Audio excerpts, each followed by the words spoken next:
Vous servir notre priorité, mesdames et messieurs, bonsoir et bienvenue dans ce 20h d'Évasion Guinée et les titres. Ce lundi 10 novembre, lundi tragique, Conakry d'un crime passionnel causant en passant par l'assassinat d'un taxi-motard à Lambani. 3 personnes ont perdu la vie le 20 à l'entame de cette édition. Une grève de faim pour soutenir les populations de Woumé réfugiées en brousse depuis l'arrivée des militaires dans leur village. Cette démarche a été lancée ce lundi par le comité de crise des violences de Woumé. Un grand reportage à suivre également dans cette édition. Ils auraient proféré des propos outrageants à l'endroit du président de la République. Eli Kamano et Seydou Bari du site Afrique Zoom étaient ce lundi au tribunal de première instance de Dixine. Pour commencer, 2 morts à Conakry, c'est le triste bilan d'un crime passionnel qui a eu lieu ce lundi matin. Un jeune nommé Sissé a tiré à bout portant sur une jeune vendeuse de riz au marché de Kouza. Maria Massiré Diallo, selon les témoins, serait sa concubine. Après cet acte crapuleux, la population très en colère n'est pas passée par 4 chemins. Elle s'en est prise au jeune en question et l'a battu à mort. Les précisions de Mania Condé. Attention aux âmes sensibles, les images sont difficiles. La jeune dame Maria Massiré Diallo a reçu la balle sous son sein droit aux environs de 9 heures alors qu'elle était assise derrière son étal où elle vend le riz au marché Koza. L'assassin, un jeune appelé Sissé, serait le petit ami de la jeune dame selon les témoins. Un acte de désolation qui a conduit la population à se rendre justice. Elle s'en est prise au jeune et l'a battu à mort. On ne sait rien de ce qui s'est passé. C'est ici que ma soeur vendait quand il est venu tirer sur elle. Et lui aussi a été tué. Donc il n'y a plus d'explication parce qu'ils sont tous morts.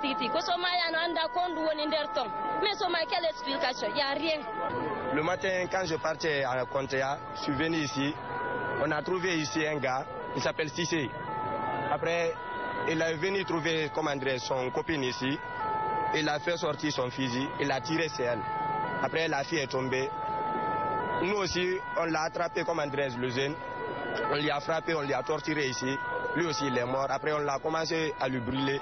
Après, les gendarmes sont venus, ils ont dit, au lieu de lui brûler, on n'a qu'à laisser là-bas, comme il est mort. Aussitôt informés, des unités de police et de gendarmerie se sont présentées sur les lieux pour calmer la population en colère et faire le constat. Mais pour l'heure, difficile de donner les causes du drame, car les 2 personnes sont déjà mortes. Les corps ont été transportés dans une ambulance à l'hôpital d'Onka. Un constat de désolation. C'est regrettable que dans notre pays, ce genre de situation continue à se faire. Ce matin, nous étions à notre base lorsque nous avons été informés par nos autorités qu'il y a un cas de meurtre à Koza. Donc aussitôt, nous sommes rendus sur les lieux et nous sommes arrivés, on a fait venir les sapeurs-pompiers pour enlever rapidement les corps et puis aller faire continuer les enquêtes. Voilà, c'est désolant. Ce crime passionnel qui a eu lieu ce lundi matin à Koza vient encore relancer la question sur la détention illégale d'armes dans la capitale. Face à cette situation, les jeunes de Koza restent désormais fermes. Maintenant, ce qu'on va faire, tous les jeunes qui sont là, c'est comme ça. Si tu tues quelqu'un, on te tue là-bas. Ça, il n'y a pas midi à 14h. Nous sommes des innocents. Si les gens viennent ici, ils font ça. Ils vont dire quoi? C'est nous les jeunes, non? Maria Massiré Diallo et Sissé sont 2 jeunes âgés d'une vingtaine d'années. A signalé que la jeune dame, elle était divorcée, mère d'un enfant. Un autre drame dans cette édition d'information, cette fois-ci, c'est un taxi-motard qui a été assassiné au quartier Lambani et sa moto emportée. Tard dans la nuit du dimanche au lundi, Boubacar Bari aurait été déplacé par des inconnus. Ces derniers l'auraient frappé avec une barre de fer à la nuque afin de l'assommer. Abdourahmane Ba pour plus de détails.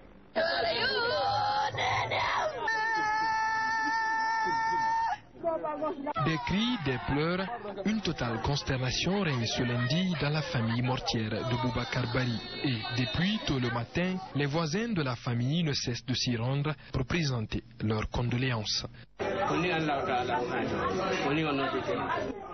Dieu a décidé de le reprendre comme ça, nous l'acceptons. Mais je demande aux autorités de veiller sur sa population. Sa mère, entourée d'autres femmes du quartier, a le visage rougi par les larmes. Elle demande une justice exemplaire.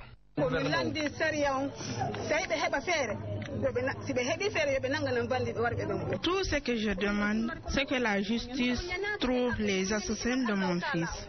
Je ne vais jamais leur pardonner. Mon fils était respecté dans le quartier. Boubacar Bari, âgé d'une vingtaine d'années, serait victime d'un piège orchestré par les auteurs. Ces derniers, voulant lui retirer sa moto, l'auraient déplacé et entraîné dans un couloir avant de passer à leur sale besogne. Ils l'ont déplacé, ils sont rentrés dans le quartier, dans un couloir, ils l'ont fendu la tête par derrière. Donc, il est tombé sur lui, ça a été fatal, ils ont pris la moto, ils sont allés. Les bandits ont profité de l'obscurité pour entraîner le motard dans un coin. On comprend aisément que c'était un plan. Donc, il y a d'autres qui attendaient sur les lieux parce qu'une seule personne ne peut pas faire ça. L'acte est une première dans leur rang à Lambagny, souligne le responsable des taxis-motos. Il entend prendre des mesures pour protéger ses collègues. Nous avons invité la gendarmerie, ils sont venus ici, ils ont enregistré le cas. Donc, mais après ici, nous allons nous retrouver, nous allons prendre des dispositions vraiment pour que cet acte-là ne se reproduise plus. Une équipe de la gendarmerie s'est aussitôt rendue sur place pour prélever les traces et ainsi ouvrir des enquêtes. Eh bien, l'activité de taxi-moto prisée par les jeunes élèves ou encore des diplômés sans emploi se développe peu à peu. À Gawal, là-bas, l'exercice de cette pratique renferme tout de même des difficultés à cause de l'état des routes. La population, elle, voit en ces taxi-motos un nouvel espoir qui leur évite une longue marche. Tierno Fali, le Diallo, reportage. À Gawal, comme dans la plupart des régions de la Guinée, nombreux sont de nos jours ces jeunes qui s'investissent dans l'activité de taxi-moto. Une manière pour cette couche juvénile de se prendre en charge ou encore assister les parents pour assurer le quotidien. Compte tenu de la difficulté des parents, c'est pour cela que je me débrouille pour faire taxi-moto. Par jour, des fois, on gagne 15 000. Voyant la pauvreté des paysans aussi, la densité de la population est faible. C'est pour cela. Des fois, on gagne 15 000, des fois 20 000, des fois 10 000 même. Exercer cette activité à Gawal n'est pas une chose facile. Les routes sont en mauvais état et les déplacements ne sont pas récurrents à cause de la faible densité de la population. Les routes ne sont pas bonnes. D'ici à Kakoni, quand tu pars là-bas, en revenant ici, tout ce que tu gagnes comme des frais, tu vas dépanner ta moto et tu ne gagnes au moins les 5 000 ou 10 000 francs dans les 65 km. Donc, chaque fois, il y a des dépannages. Chaque fois, on part au garage aussi. Les taxis-motos sont vivement appréciés, les prix sont abordables et on arrive à destination très vite. Chacun y trouve son compte, explique cette citoyenne. Nous en profitons énormément. Partout où nous voulons, nous irons. Que ce soit à un baptême ou à un décès, nous partons vite, nous revenons. Ils nous respectent aussi. On s'entend toujours sur un prix qui n'est pas du tout cher. Donc chacun y trouve son compte. En attendant qu'une politique globale de réinsertion de ces nombreux jeunes diplômés sans emploi ne soit mise en place par le gouvernement, ces jeunes arrivent à subvenir à leurs besoins en pratiquant ces petits métiers. Autre fait marquant de l'actualité, la présidente du Conseil national de la communication a passé en revue ce lundi tous les dysfonctionnements des médias privés guinéens, du non-respect des cahiers de charges en passant par l'absence d'entreprises de presse au sens réel du terme, les redéfenses à l'État et le non-renouvellement des différentes licences. Martine Condé n'a rien laissé sous silence devant les patrons de presse qui ont répondu à l'appel du CNTG. Aboubakar Sidikemane, Mariam Diallo. C'est une présidente souriante et sereine qui s'est adressée aux patrons de presse des médias privés guinéens. Durant une quarantaine de minutes, la patronne de l'instance de la communication guinéenne a étalé les tares et les dysfonctionnements des radios et télévisions privées. Nombreux sont ces organes de presse qui doivent de l'argent et dont les licences ont expiré. Avant d'appliquer la loi, nous sensibilisons, nous attirons l'attention des patrons de presse ou des décideurs au niveau de la presse de se mettre en règle. Maintenant, s'ils ne le font pas ou elles ne le font pas, mais on applique la loi, c'est ce que je dis. Bon, on l'a dit au ministre. Si au bout de 6 mois, la radio n'aimait pas, ben, on annule l'agrément. C'est aussi simple que ça. Nous voulons que tout le monde soit en règle et on peut le faire, déclare le ministre de la Communication. Pour lui, ces dysfonctionnements ne sont pas de nature à empêcher les médias à se mettre en règle. Quand vous signez une convention d'établissement avec le ministère de la Communication, vous ouvrez la porte aux devoirs et aux droits. Si chacun se disait, est-ce que j'ai rempli mes devoirs, le droit, vous pouvez l'exiger et vous l'aurez. Seulement, je voudrais vous rassurer que le ministère de la Communication, sa volonté est de faire en sorte qu'il y ait autant de radios et de télévisions privées, qu'il y a autant de volontaires à créer. Les patrons de presse proposent la mise en place d'une commission tripartite, ministère de la Communication, CNC et Urtelgui, pour étudier tous ces différents problèmes liés au bon fonctionnement des médias privés. C'est vrai, aujourd'hui, il y a assez de dérapages. Les cahiers des charges ne sont pas respectés, les agréments des radios et télévisions n'ont pas été renouvelés. Donc, d'une part, il y a une responsabilité des promoteurs des médias, mais aussi il y a une responsabilité de l'administration.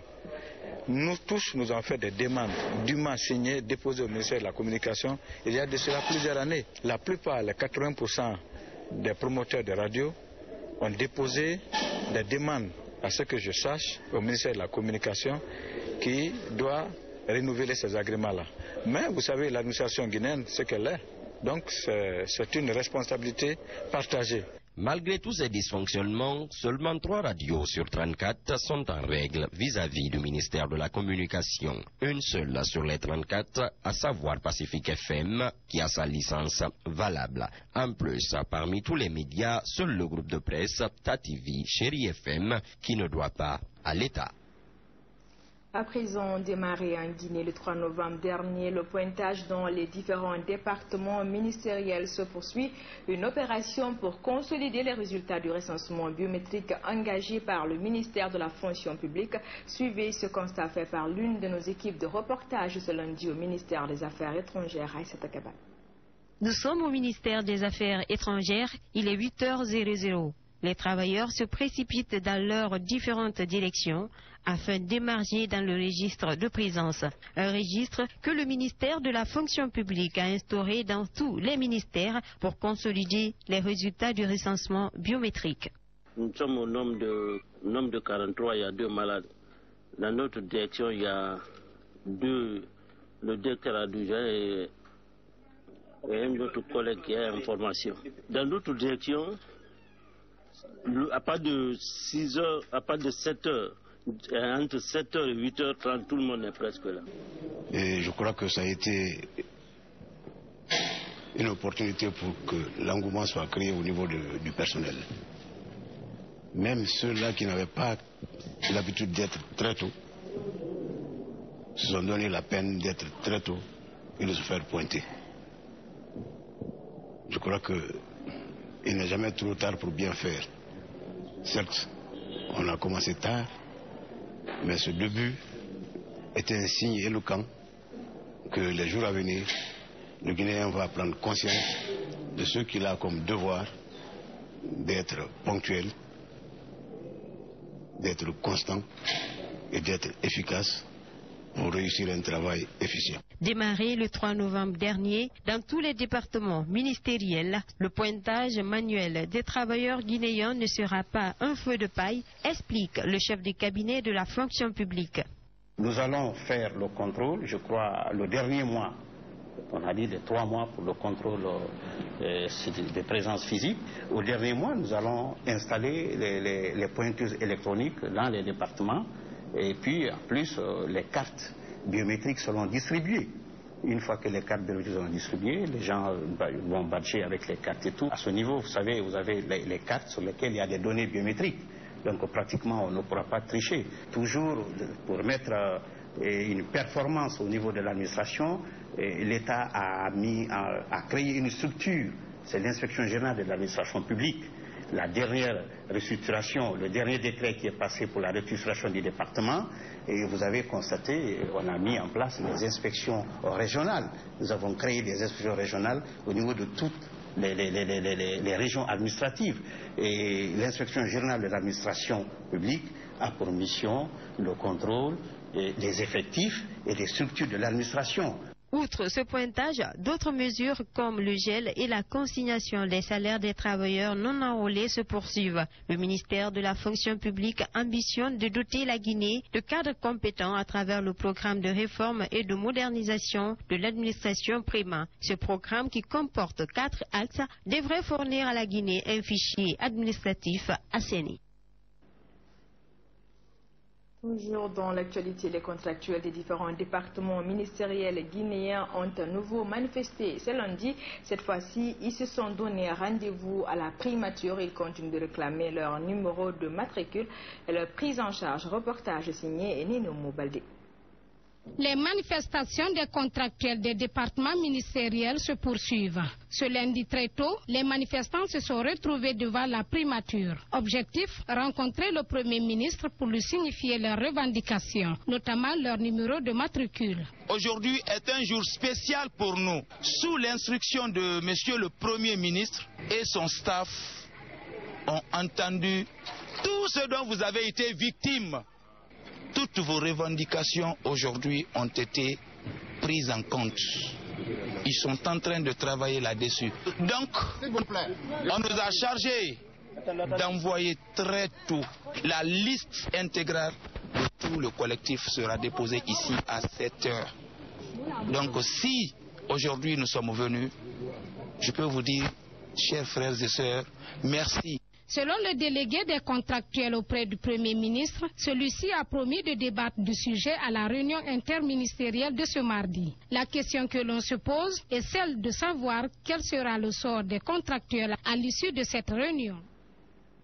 Eh bien, le comité de crise des violences de Woumé a débuté ce lundi une grève de la faim. Objectif, apporter son soutien aux populations de Woumé qui se sont réfugiées en brousse suite au déploiement des militaires dans la localité après les violences qui se sont produites lors d'une campagne de sensibilisation le 16 septembre dernier. Ces violences avaient fait 8 morts. Le comité de crise des violences réclame la démilitarisation de Woumé.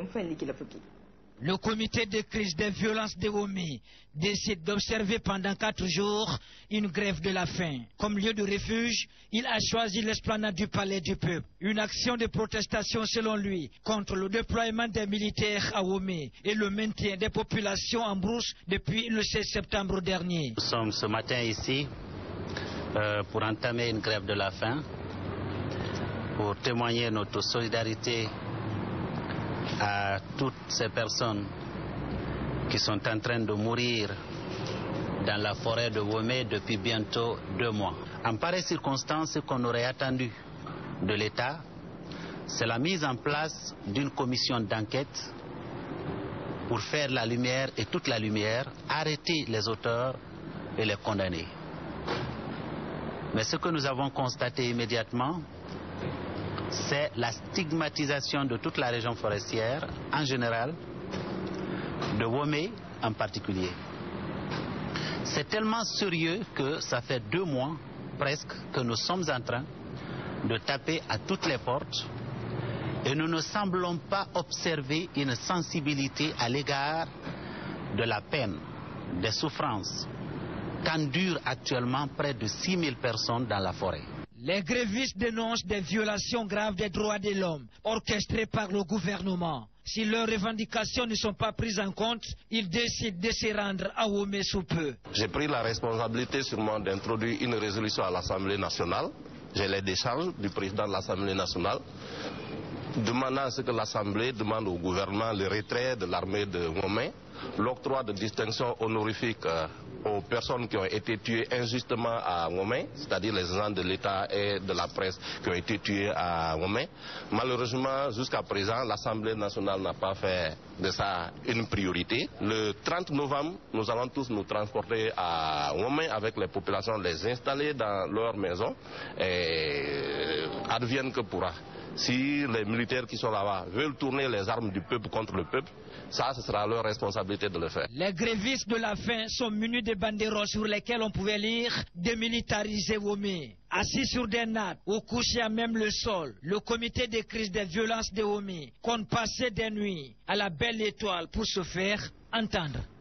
Religion à présent, le rôle de la zakat dans la société musulmane, qui doit la donner, qui doit la recevoir, telle était la toile de fond d'une rencontre ce lundi au centre islamique de Donka, une occasion mise à profit par la direction générale du Fonds national de la zakat pour implorer les fidèles musulmans de la Guinée de s'acquitter de leurs devoirs religieux. Cité dans la sourate 9 à Tawaba, verset 60 du Coran, la zakat fait partie des aumônes qui sont destinées aux pauvres, aux indigents, aux nouveaux convertis à l'islam ou encore aux endettés dans le sentier d'Allah. La zakat est le troisième pilier de l'islam. Payer la zakat est un devoir religieux pour tout musulman et musulmane qui possède un niveau imposable. La zakat est 82 fois citée dans le Saint-Coran et presque toujours précédée ou suivie de la prière. La valeur monétaire minimale imposable pour cette année est de 21 250 000 francs guinéens et le taux à prélever est de 2,5% sur l'ensemble de son argent. Pourquoi offrir la zakat? En quoi cela est-il important? Le prophète sallallahu alayhi wa sallam dit: quiconque possède des biens qui lui ont été accordés par Allah et n'acquitte pas la zakat verra sa richesse se transformer le jour de la résurrection en un serpent viril chauve paumé, venimeux avec 2 taches noires aux yeux. Le serpent entourera son cou et mordra ses joues et lui dira: je suis ta richesse, je suis ton trésor. C'est Allah qui a héritage des cieux et de la terre, et Allah est parfaitement connaisseur de ce que vous faites. Tout musulman en mesure de donner la zakat et qui refuse de s'en acquitter est exposé à des sanctions divines le jour du jugement dernier. La zakat est un outil dont les bienfaits cultuels, économiques et sociaux sont très nombreux et d'une importance capitale. Sur le plan socio-économique, la zakat, correctement donnée par les riches et bien gérée, est créatrice d'emplois, génératrice de revenus destinés entre autres aux pauvres et constitue ainsi un facteur de développement et un moyen efficace de lutte contre le chômage et la pauvreté. Sur le plan social, la zakat dédouane les riches vis-à-vis des défavorisés de la société, assainit leurs biens et crée un climat de confiance, de quiétude et de cohabitation pacifique entre riches et pauvres. Cette année, les dépôts peuvent se faire à la direction générale du Fonds national de la zakat ou encore sur un compte domicilié à la BCRG dédié à cet effet. Les jeunes du quartier Tawya ont procédé hier dimanche à une action d'assainissement de leur quartier. L'initiative vise à débarrasser Conakry de cet tas d'ordures à cette fin de saison pluvieuse et lutter contre les maladies hydriques. Isiaga Djakité pour le détail. Les habitants de Tawya se mobilisent pour assainir leur quartier. Si la lutte contre Ebola et toutes les autres maladies diarrhéiques constituent le cheval de bataille des Guinéens, elle passe nécessairement par l'assainissement de l'environnement. Pour atteindre cet objectif, les jeunes comptent apporter leur contribution à ce combat à travers le nettoyage de leur quartier. Ce qui nous a poussé à nettoyer le marché de Tawya, vous n'êtes pas sans savoir qu'après la saison pluvieuse, les ordures qui sont drainées par les eaux de caniveau depuis Dar Salam jusqu'à Bambeto viennent jusqu'à Tawya. C'est par là que ça se décharge. Donc les caniveaux sont déjà bouchés puisque nous sommes à la fin de la saison pluvieuse. Il était question que nous fassions un coup de balai pour réellement assainir notre quartier. Mais pour une première fois, on a commencé par le marché et ensuite l'opération va s'étendre sur les autres zones. Outre l'assainissement, ces jeunes très dévoués pour la cause de Tawya s'opposent à toute forme de division dans leur quartier. On n'a pas eu longuement le temps d'informer toute la jeunesse. C'est pourquoi le nombre qui est là n'est pas aussi très important. Mais je vous dirais que ceux qui sont là suffisent réellement pour rendre le quartier propre. Mais prochainement, vous verrez encore un grand nombre de jeunes et de femmes qui vont s'atteler au nettoyage de notre quartier. Et je leur dirai de ne jamais accepter la division à Taouya, de ne jamais accepter l'ethnisation à Taouya, de ne jamais accepter la politisation de Taouya. Taouya est un et indivisible. Très engagés, ils ont demandé aux habitants des autres quartiers de leur emboîter le pas avant de promettre de multiplier leurs actions d'assainissement à d'autres lieux. Dans la lutte contre Ebola, les jeunes du quartier Dixine Rai se mobilisent pour l'information et la sensibilisation des populations de leur localité. Ces jeunes plaident pour leur implication dans la lutte contre Ebola et pour leur employabilité auprès de l'Assemblée nationale. Les représentants des partis politiques à cette rencontre demandent un sursaut national pour éradiquer le virus Ebola en Guinée et Benoît-Marsila.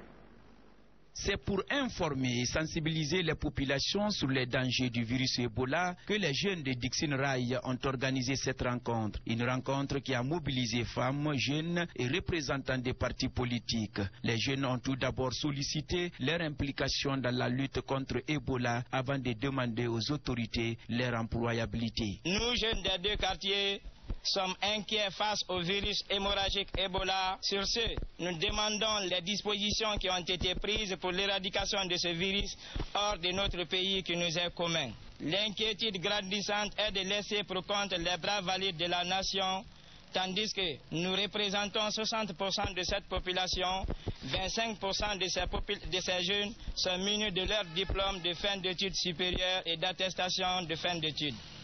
Nous demandons à ce que l'Assemblée nationale insiste auprès de l'exécutif l'emploi des jeunes dans un contexte réel.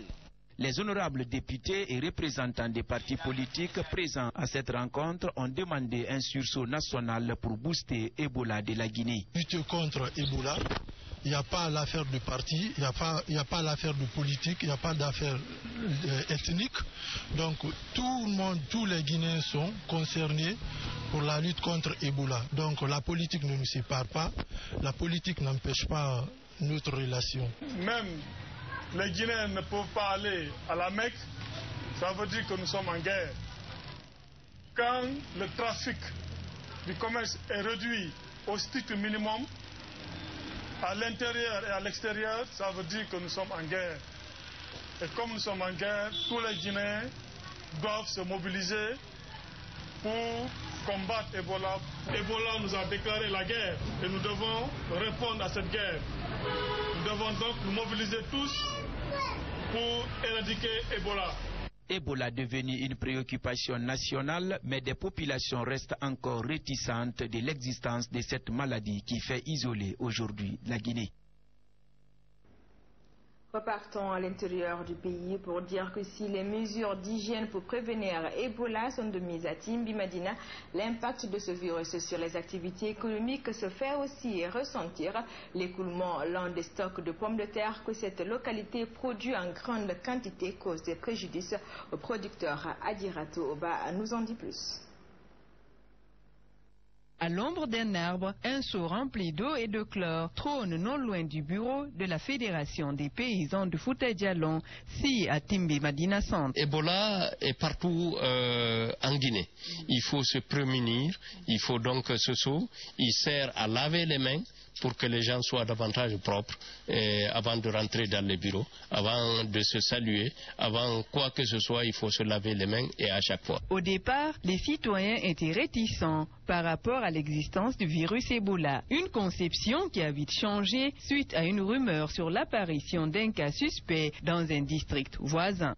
Au départ, les gens n'étaient pas tellement preneurs du message. Et quand les marchés ont été fermés, il y a eu le déclic. Maintenant, la sensibilisation est totale. Dans l'ensemble des mosquées, l'information passe. Dans l'ensemble des cimetières, quand il y a décès, l'information passe. Dans les baptêmes, dans les mariages. Timbi-Madina est une zone agropastorale reconnue pour sa production en quantité de pommes de terre de qualité. Des tubercules qui ne circulent plus à l'extérieur du pays à cause de la fermeture des frontières suite au virus Ebola. Ce qui, du coup, entraîne une chute des prix du légume et une faible rentabilité chez les producteurs. On avait construit une chambre froide qui est aujourd'hui fonctionnelle, qui est là. Donc on peut stocker la pomme de terre et on peut la vendre petit à petit. C'est ce qui se fait actuellement à Timbi-Madina. Je ne cesserai de remercier le gouvernement parce que le coût de la chambre froide, c'est quand même 3 millions de dollars avec les équipements. Mais l'annonce de l'implantation prochaine d'une usine de transformation de la pomme de terre à Timbi-Madina fait renaître l'espoir et de grandes perspectives chez les producteurs de la région. Le président de la République a décidé de mettre une usine de production de chips et de purée à Timbi-Madina. Et donc, à travers ce discours, les gens se préparent. Cette usine construite ici aiderait plus d'un, parce qu'on aura du travail, donc il y aura de l'emploi, il y aura de la matière finie ici pour l'ensemble du pays et peut-être les pays de la sous-région, voire sur le plan international. La Fédération des paysans du Fouta-Djallon regroupe 10 préfectures qui produisent chaque année entre 35 000 à 40 000 tonnes de pommes de terre.